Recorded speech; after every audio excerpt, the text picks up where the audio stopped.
오늘 제목은 느헤미야의 기도입니다. 지난 시간에는 엘리야의 기도에 대해서 함께 은혜를 나눴습니다.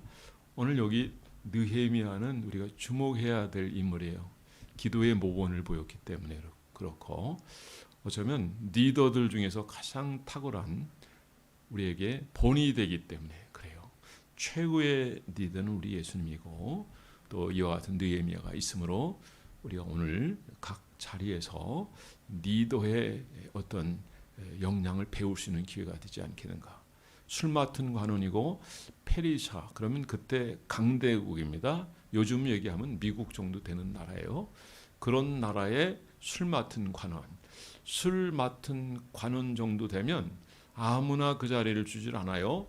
자기의 목숨과 관련, 옛날에는 지도자들, 왕이라든가 황제라든가 측근에 있는 사람들이 되면 술에 아니면 음식에 독을 넣어서 암살한 경우가 상당히 많았습니다. 그건 옛날이나 지금이나 마찬가지로 생각해요.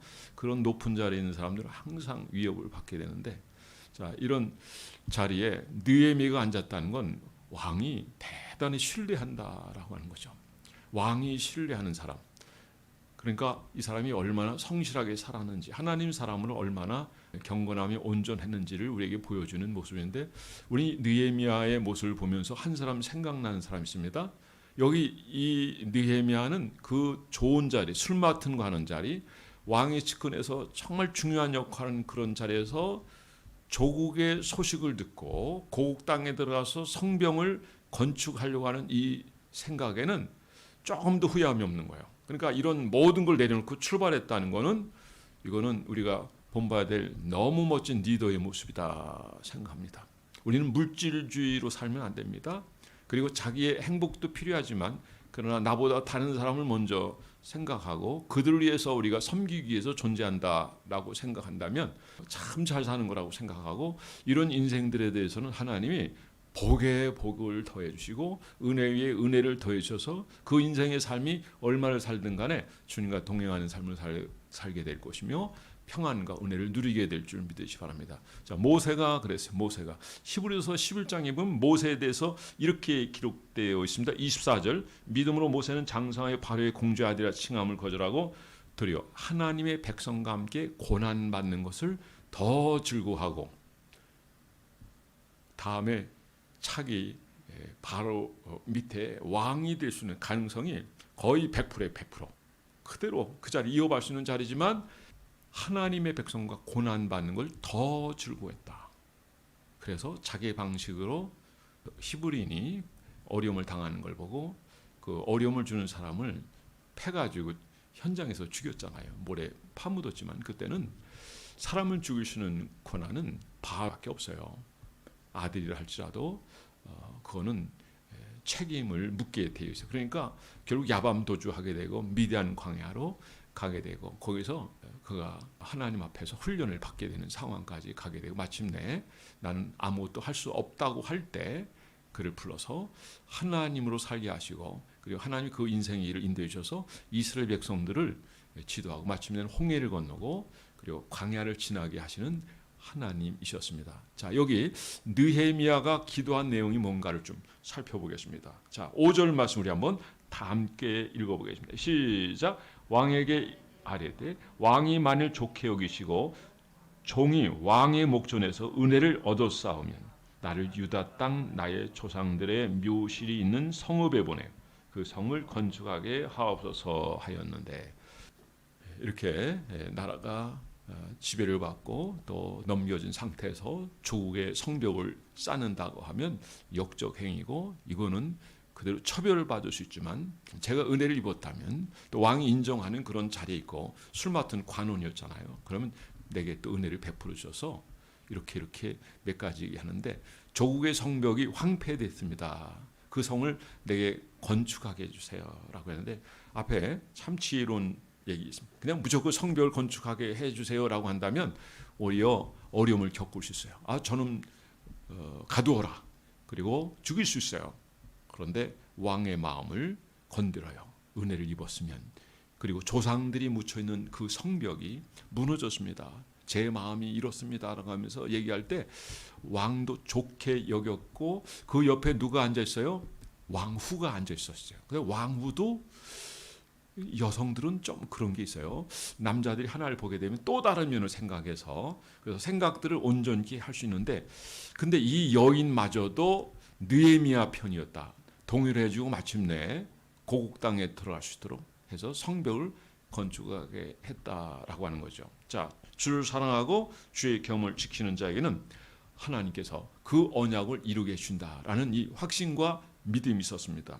그래서 그는 긍휼을 베푸시는 하나님께 은혜를 구하고 또 현재 맞닥뜨린 이런 당시의 최고의 권력자 앞에서도 자기의 소신을 그대로 얘기하는 이 모습은 참 우리가 배울 모습이다 생각해요. 우리는 상황 따라 환경 따라 우리 어떤 사람이 있느냐에 따라서 그 지위에 따라서 재물에 따라서 우리가 낮아지고 자기의 모습을 보고 초라하게 여기는 경우 있지만 그런데 하나님을 두려워하고 그리고 하나님의 사랑을 입고 은혜를 입은 이 느헤미야는 평상시에 늘 주님을 높이고 주님 앞에서 살아갈 때 그는 누구도 두려워할 사람이 없어요. 두려워할 사람이 있다면 하나님 한 분밖에 없어요.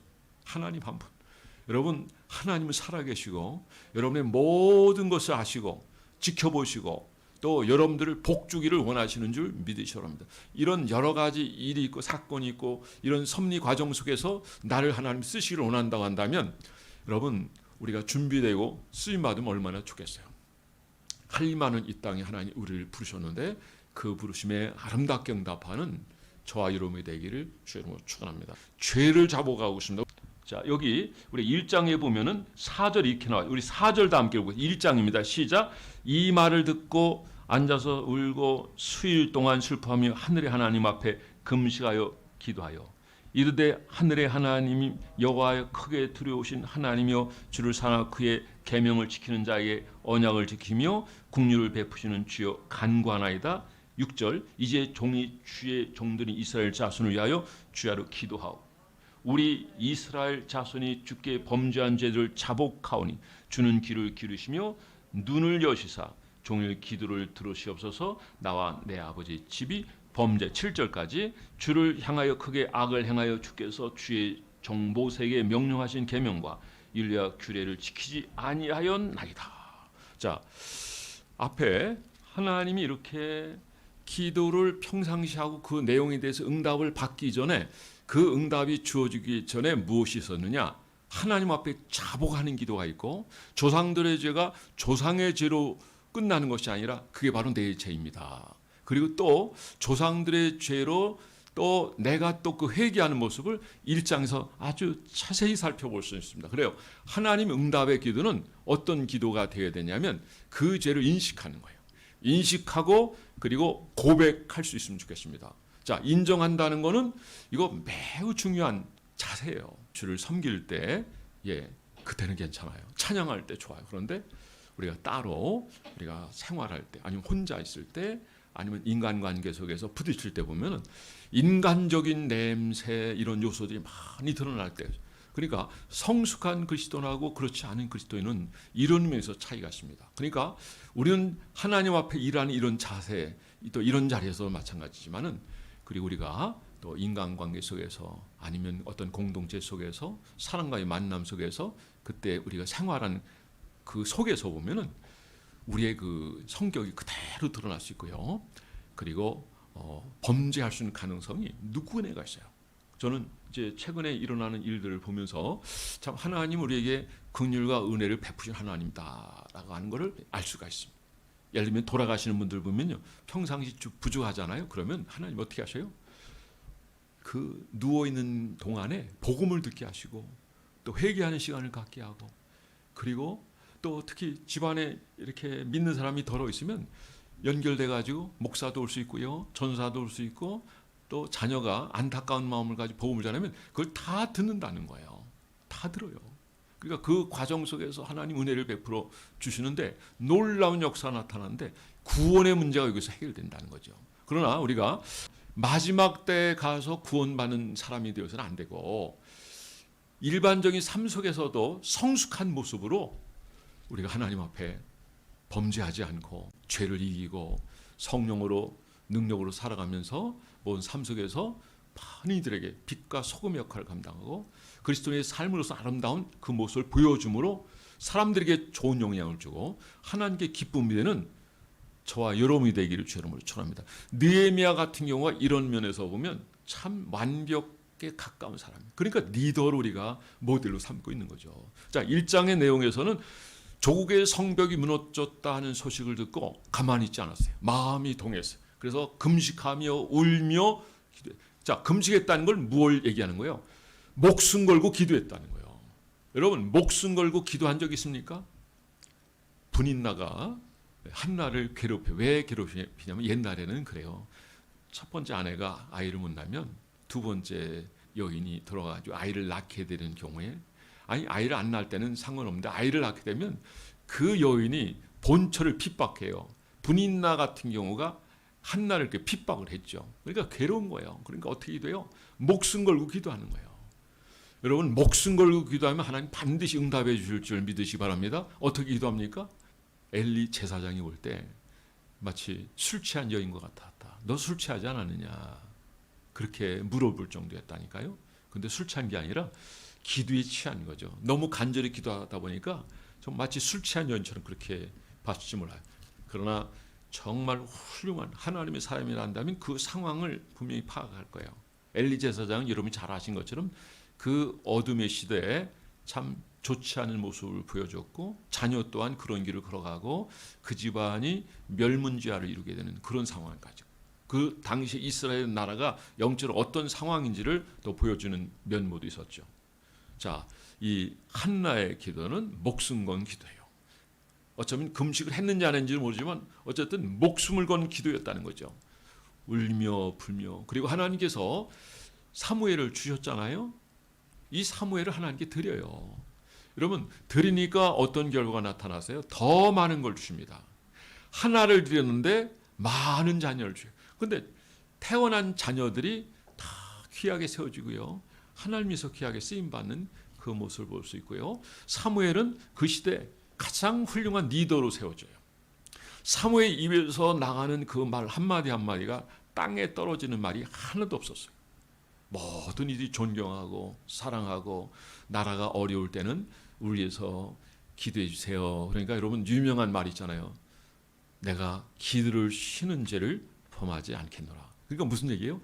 기도가 모든 일상의 삶이 되고 그리고 이것이 계속 이어지게 되고 오늘 신약 시대에서는 주님이 주신 말씀 보면은 뭐라 했어요?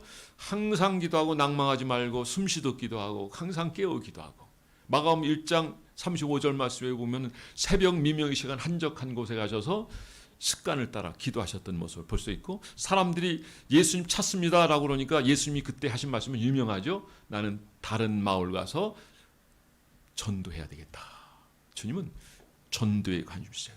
결국 내가 기도하는 이 자체도 그 영혼들을 위한 것이고 마침내는 십자가를 지시는 거예요. 그 주님의 이 십자가 사건 때문에 온 인류가 다 구원받을 수는 없지만 그러나 주의 이름을 부르는 자들은 다 구원 얻게 되는 줄 믿으시기 바랍니다. 우리는 여기서 느헤미야 이런 멋진 모습을 배우며 무엇이냐면 첫 번째, 그가 하나님 앞에 철저히 자복하고 회개했다는 거죠. 조상의 죄까지도 내 죄를 여기고 중부기도 하고 내가 마치 회개할 것인 양 회개했다는 거죠. 여러분, 하나님의 성령은 회개할 때 임하십니다. 간구할 때 능력으로 역사하시는 줄 믿으시기 바랍니다. 지난번에 우리 금요기도 때 우리가 다 살펴봤지만 하나님은 언제나 이곳에 계시고요. 그리고 우리의 마음을 비우고 회개하고 주님을 찾을 때 주님 역사하는 줄 믿으시기 바랍니다. 지난번에 우리 김정원 원사님하고 오늘 못 나오신데 이제 아마 그 가족 여행을 간 모양이에요. 그런데 나하고 잠깐 얘기했는데 그때 이런 일이 있었죠. 손이 닿는 순간에 어마어마한 역사가 나타나냐. 떼굴떼굴 내가 감당이 안 되니까 우리 아내를 제가 불렀어요. 제가 보니까 여자 성도가 쓰러지니까 내가 손댈 데가 없더라고. 그래가지고 막 부랴부랴 부리고 집사람이 와서 막 강하게 움직이니까 막 하나님 강하게 역사하시니까. 근데 제가 잠깐 얘기하니까 내가 손댈 때 그런 역사가 나타났는데 하나님이 하신 거고 하나님 만나신 하나님이 임하신 것이고요. 할렐루야. 그런데 보세요. 그 시간에 자기는 회개하고 있었다고 그러더라고요. 하나님 앞에 회개를 했다고. 이게 바로 중요한 거예요. 회개하는 것에, 죄사함을 받는 것에, 내 죄를 인정하는 것에, 그리고 주님을 바라보고 구할 때 성령의 능력이 임하게 되는 줄 믿으시 바랍니다.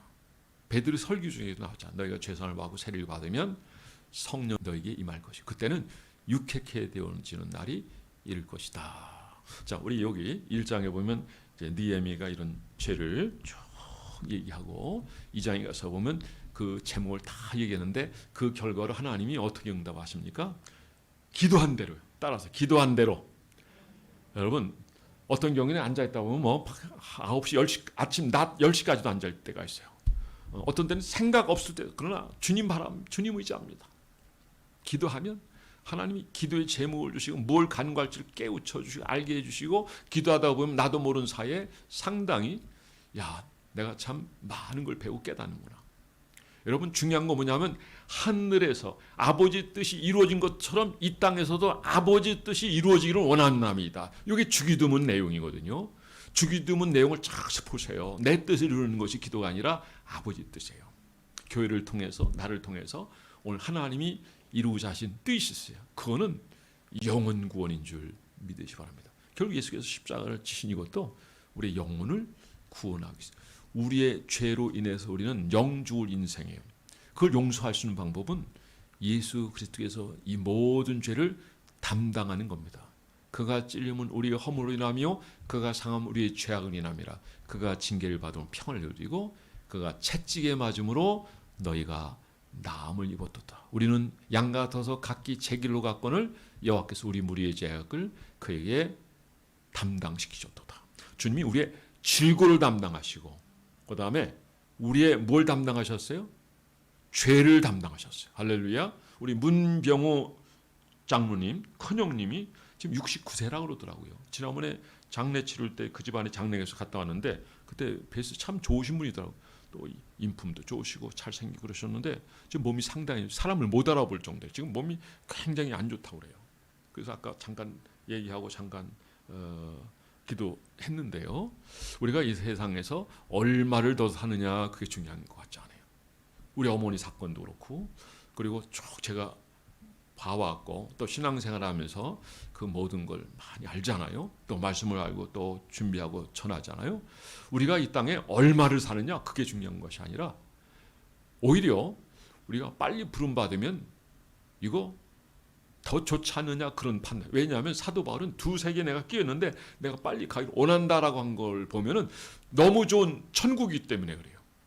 사실 이 세상에 살면 마치 어둠 속에 그림자 속에 사는 것 같아요. 그런데 천국은 요한계시로 나오지만은 너무 광명한 곳이고 너무 화려한 곳이고 많은 보석들로 세워진 곳이고요. 우리가 장차 그곳에 들어가게 될 텐데 그 세계를 먼저 본 사도 바울은 내가 빨리 가기로 원했다. 빨리 가기로 원했다. 그런데 내가 이 땅에 살아남아야 될 이유도 생겼다. 그는 복음을 전하기 위해서요.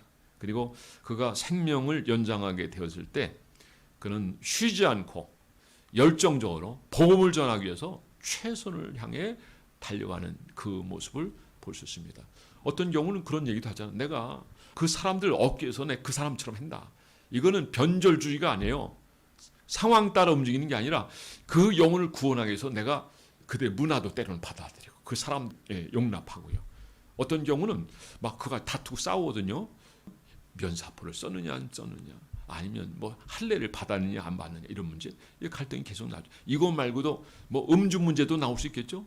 음주 문제도 나올 수 있고 많은 일이 있지만 그런 것 가지고 그걸 지키고 안 지켰다고 해서 천국 가고 지옥 가는 게 아니라 우리가 천국 가는 문제는 예수 그리스도를 통해서요. 우리 죄 사함을 받고 그분을 믿음으로 말미암아 여러분 천국 가게 되는 줄 믿으시기 바랍니다. 베드로서 4장 7절 말씀에 보면 믿음의 결국은 영혼의 구원을 받음이라.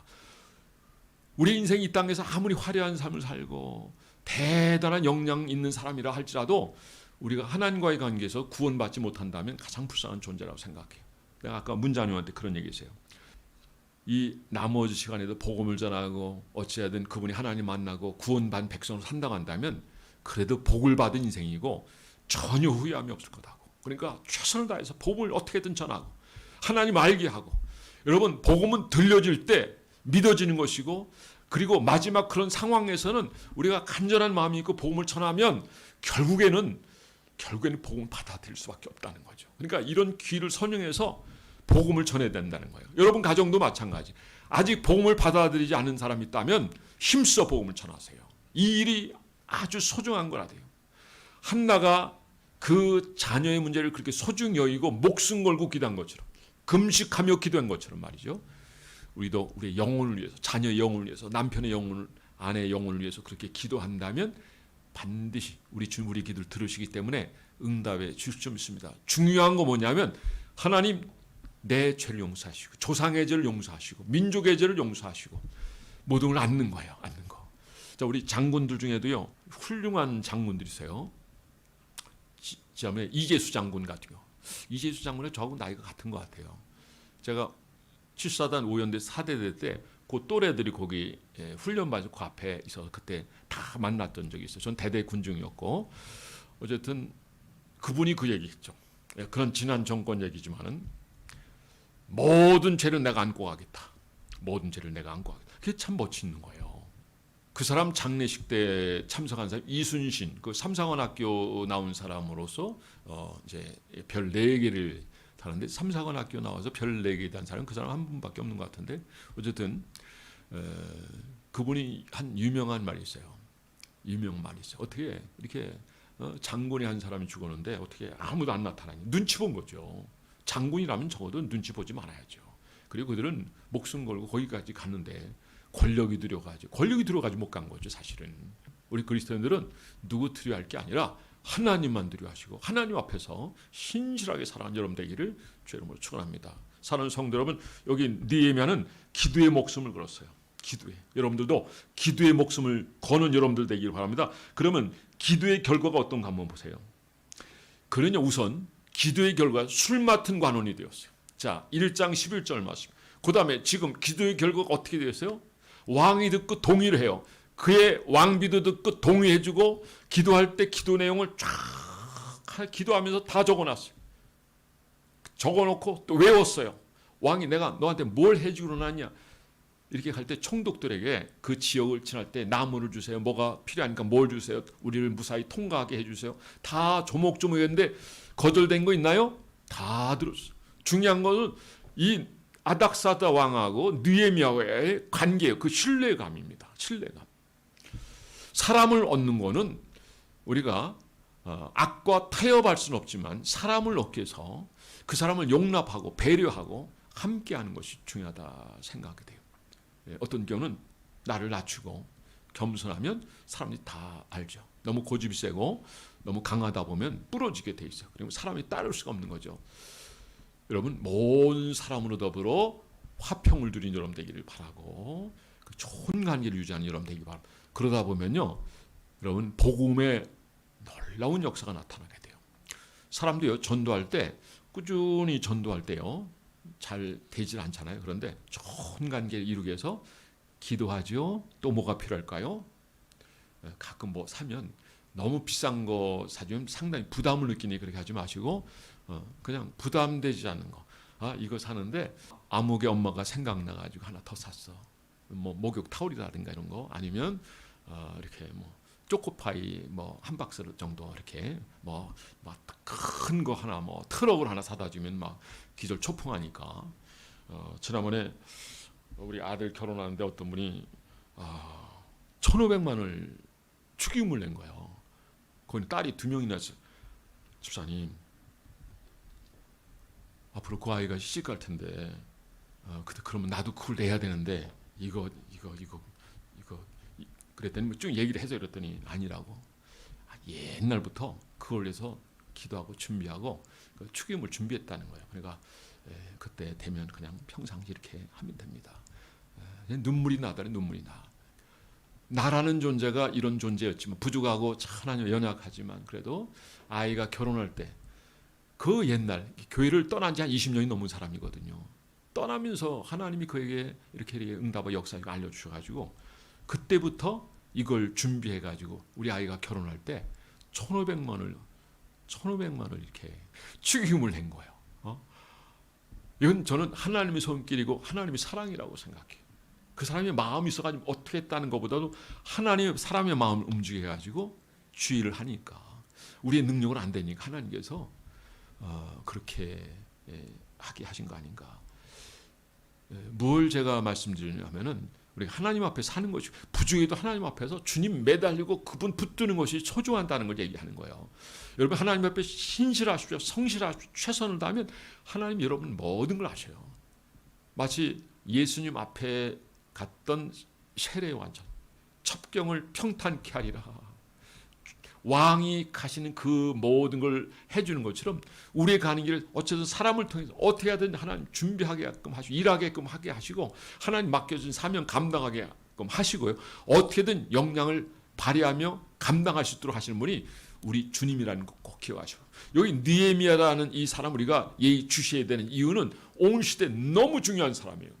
이분의 기도를 배워야 될 필요가 있다는 거죠.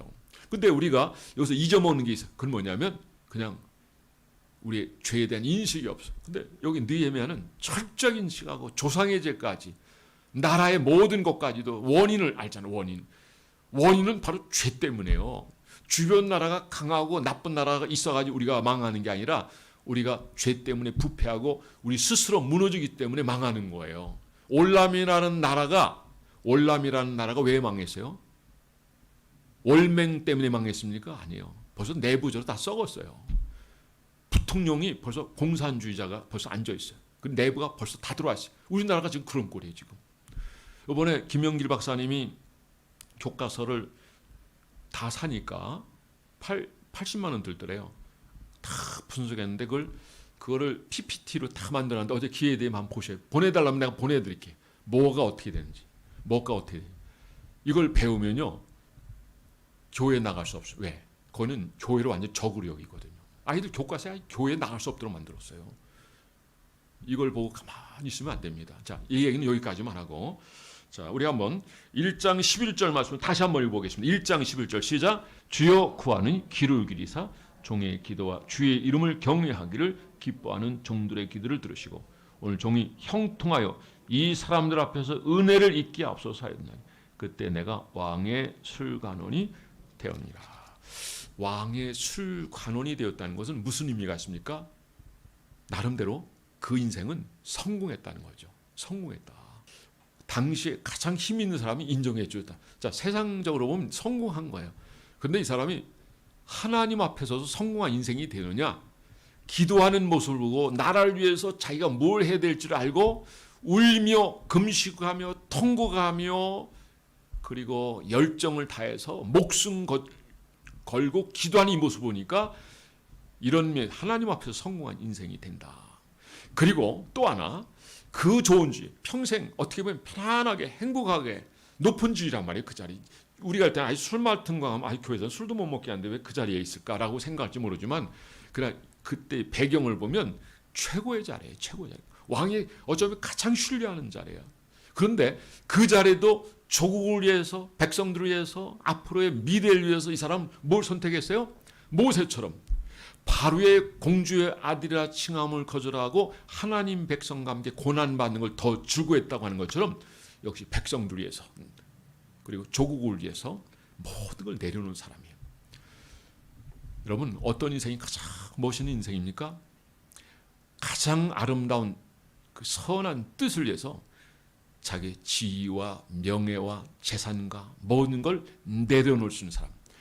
하나님 앞에 여러분을 낮추세요. 내려놓으세요. 그럼 하나님이 여러분을 높여줄 겁니다. 어떻게 하나님이 여러분 갚아주십니까? 은혜로 갚아주십니다. 은총을 함께 해주십니다. 성령의 충만함을 함께 해주시고 그리고 주님이 동행해 주시고 또 위대한 역사를 이루는 축복의 주인공이 되게 해주실 줄 믿습니다. 오늘 말씀을 통해서 기도의 이 모습을 배워서 여러분도 기도로 느헤미야처럼 성공하는 여러분, 응답받는 여러분, 위대한 역사를 이루는 여러분 한 분 한 분 다 되어지기를 주의 이름으로 축원합니다.